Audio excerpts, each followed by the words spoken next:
कक्षा 7 सामाजिक विज्ञान। मैं आर एस प्रसाद सर आज आप लोगों को इतिहास का अध्याय 8 मुगल कालीन जनजीवन के प्रश्न उत्तर कराने जा रहा हूं। चलिए देखिए क्या है।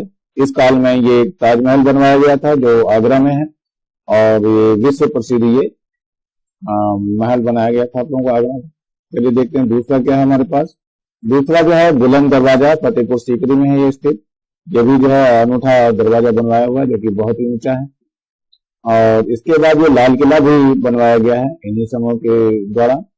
और चलते हैं थोड़ा सा आगे पढ़ लेते हैं क्या है। तो मुगल काल में भारत पूरी दुनिया में एक संपन्न देश के रूप में प्रसिद्ध था।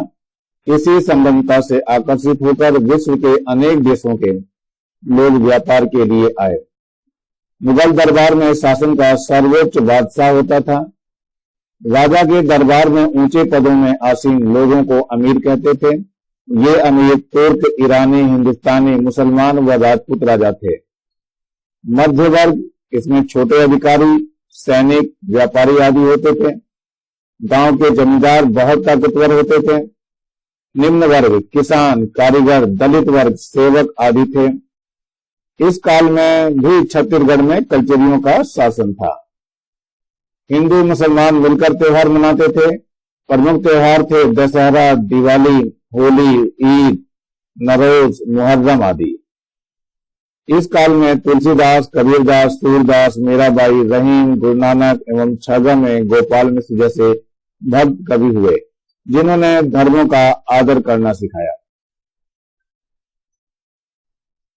इस काल में किसानी, खेती, कृषि व सब्जी फल उगाते थे। उन्हें अपने फसल का 1/3 भाग लगान के रूप में देना होता था। 16वीं और 17वीं शताब्दी में पुर्तगाल, इंग्लैंड तथा फ्रांस के व्यापारी भारत आए। सन 1498 में पुर्तगाल नाविक वास्को डी गामा ने यूरोप से भारत तक के समुद्री रास्ते की खोज की। इस काल में वास्तुकला, चित्रकला, संगीत और साहित्य के क्षेत्र में अभूतपूर्व विकास हुआ। शाहजहां निर्मित जमा मस्जिद व लाल किला दीवाने खास व दीवाने आम विशेष रूप से प्रसिद्ध हैं। शाहजहां का शासनकाल ताजमहल, मयूर, सिंहासन तथा कोहिनूर हीरे के लिए अविस्मरणीय है। ताजमहल विश्व के 7 अजूबों में से एक है। तब भारत से सूती कपड़े, नील, अफीम तथा काली मिर्च का निर्यात यानी भेजा जाता था तथा बदले में सोना, चांदी, कच्चा रेशम, मखमल आदि वस्तुएं आयात यानी लाया जाता था। खाली स्थानों की पूर्ति कीजिए। तो सबसे पहले है मुगल में शासन का सर्वोच्च होता था। क्या होता था? बादशाह होता था। यहाँ क्या लिखना है? बादशाह होता था। नंबर 2 है मुगल काल में छत्तीसगढ़ में कलचुरियों का वंश था। ये किसका था? कलचुरियों का।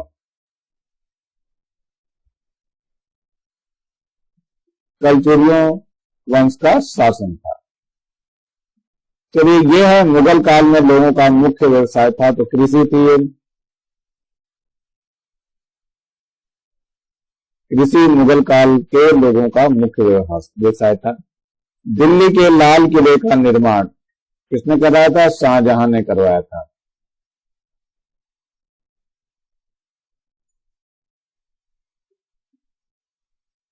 शाहजहां ने करवाया था। 17वीं शताब्दी में किस उद्योग का विशेष विकास हुआ? तो 17वीं शताब्दी में कपड़ा उद्योग का विशेष विकास हुआ। नंबर 2 बहते पानी का उपयोग करना किस काल की विशेषता थी? तो बहते पानी का उपयोग करना जहांगीर के काल की विशेषता थी। बादशाह अकबर की राजधानी कहां थी? तो बादशाह अकबर की राजधानी दिल्ली थी। सफेद संगमरमर का प्रयोग किसके शासनकाल में किया गया था? उत्तर है सफेद संगमरमर का प्रयोग शाहजहां के शासनकाल में किया गया था। मुगल सम्राट व्यक्तिगत विचार विमर्श किस स्थान पर करते थे? तो मुगल सम्राट व्यक्तिगत विचार विमर्श दीवाने खास में किया करते थे। प्रसिद्ध शालीमार बाग कहां है? तो प्रसिद्ध शालीमार बाग लाहौर में स्थित है। मुगल कालीन समाज कितने वर्गों में बटा था? तो मुगल कालीन समाज 4 वर्गों में बटा था। नंबर 1 है बादशाह और उनका शाही परिवार, यानी बादशाह शासन का सर्वोच्च होता था। अमीर दूसरा था, दरबार में ऊंचे पदों पर आसीन लोग, मंत्री, सेनापति और प्रांतपति आदि। नंबर 3 था मध्य वर्ग, यानी छोटे अधिकारी, सैनिक, व्यापारी आदि। और नंबर 4 था निम्न वर्ग, जिसमें किसान, कारीगर, दलित वर्ग, सेवक आदि होते थे।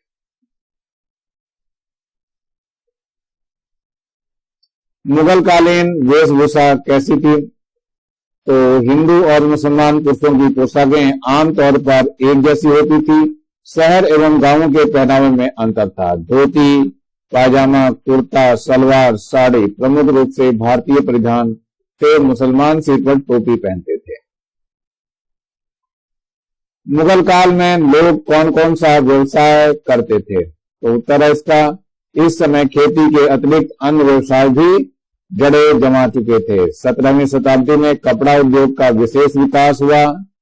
ढाका की मलमल, बनारस की जरी का काम, बंगाल, बिहार व गुजरात के सूती वस्त्र, कश्मीर के ऊनी कपड़े विश्व प्रसिद्ध थे। विदेशी व्यापार भारत में से सूती कपड़े, नील, अफीम तथा काली मिर्च ले जाते थे। मुगल काल में कौन कौन से त्योहार बनाए जाते हैं?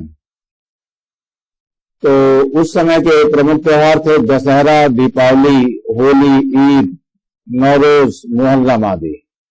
मुगल काल में छत्तीसगढ़ में सामाजिक एवं धार्मिक स्थिति का वर्णन कीजिए। तो उत्तर इसका, मुगल काल में ही छत्तीसगढ़ में कबीर पंथ का आगमन हुआ। छत्तीसगढ़ के गांव गांव में कबीर पंथ का प्रचार हुआ, जिससे यहां का जनजीवन प्रभावित हुआ और रायपुर बिलासपुर मार्ग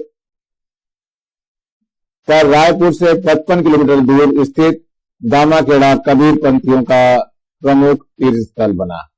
इस समय कलचुरियों के शासनकाल में छत्तीसगढ़ में देवी पूजा यानी शक्ति प्रारंभ हुई, जो पूरे राज्य में फैल गई। ब्राह्मणों का इसमें विशेष योगदान था। वे राजगुरु, ज्योतिषी, तांत्रिक एवं पुरोहित थे। महामाया शक्ति के अतिरिक्त बमलेश्वरी देवी डोंगरगढ़ और दंतेश्वरी दंतेवाड़ा शक्ति पूजा एवं राजीव लोचन राजीव में दुलधारी मंदिर रायपुर में श्रद्धा केंद्र के रूप में स्थापित हुए। गांव में माता देवला का विशिष्ट महत्व रहा है। यहाँ सामाजिक भेदभाव नहीं था, सभी को समाज में उचित स्थान प्राप्त था। मुगल कालीन स्थापत्य कला की विशेषताएं लिखिए। तो ये उत्तर है, मुगल काल में स्थापत्य यानी वास्तुकला में अद्वितीय प्रगति हुई। इसकी विशेषताएं निम्नलिखित हैं। नंबर 1, मुगल कालीन वास्तुकला में पारंपरिक भारतीय कला तथा ईरानी व मध्य एशियाई कला का सुंदर मिश्रण दिखाई देता है। नंबर 2 था इमारतों का अनुपात, भव्यता तथा सुंदरता और इमारतों के चारों ओर उद्यान इस कला की विशेषता है। ऊंचे चबूतरे पर बनी इमारतों के निर्माण में लाल व सफेद संगमरमर के पत्थर, फूल, पत्तियों की नक्काशी, इमारतों के पत्थरों में नक्काशी, जालीदार दोहरे गुंबद, अर्ध गुंबद आदि मुगल कालीन इमारतों की विशेषताएं थी। नंबर 4 है, इस युग की महत्वपूर्ण स्थापत्य कला है बुलंद दरवाजा, दीवाने खास, ताजमहल, मयूर सिंह सिंहासन, जमा मस्जिद, लाल किला आदि। ये सब इसी काल की थी देर। अब आते हैं अगला, मुगल कालीन धार्मिक स्थिति का वर्णन कीजिए। तो मुगल सम्राट इस्लाम धर्म के अनुयायी थे, किंतु वे सभी धर्मों का आदर करते थे। बादशाह अकबर और जहांगीर ने दूसरे धर्म को जानने, समझने तथा उनकी अच्छी बातों को सीखने का प्रयास किया। इसके लिए उन्होंने हिंदू साधु, पारसी व जैन मुनि, ईसाई पादरी तथा मुस्लिम मौलवियों को अपने दरबार में आमंत्रित किया। उसने स्वयं बातचीत की, बल्कि उनके पास आपस में बातचीत भी कराई, जिससे कि वे एक दूसरे के धर्मों को जान सकें।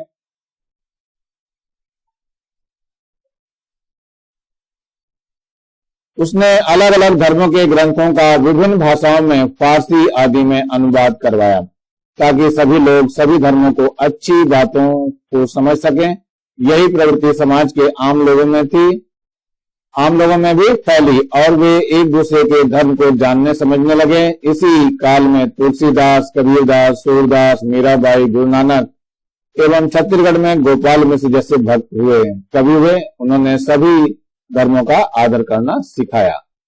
ये बच्चों यही समाप्त हो रहा है। यह आपका इतिहास समाप्त हो चुका है। सो इस कक्षा का इतिहास समाप्त हो चुका है। नीचे आपको लाल रंग का बटन दिखाई दे रहा है, इसे दबा के सब्सक्राइब कर लेंगे और मेरे चैनल को लाइक करेंगे, कमेंट्स करेंगे और ज्यादा से ज्यादा शेयर करेंगे जिससे ज्यादा लोगों का फायदा हो सके। और बेल आइकन को दबा लेंगे जिससे मैं नया वीडियो डालूं तो आप लोगों को उसका नोटिफिकेशन मिल सके। Thank you, have a nice day. इसी के साथ मैं आर एस प्रसाद सर आज का वीडियो यहीं समाप्त करता हूं।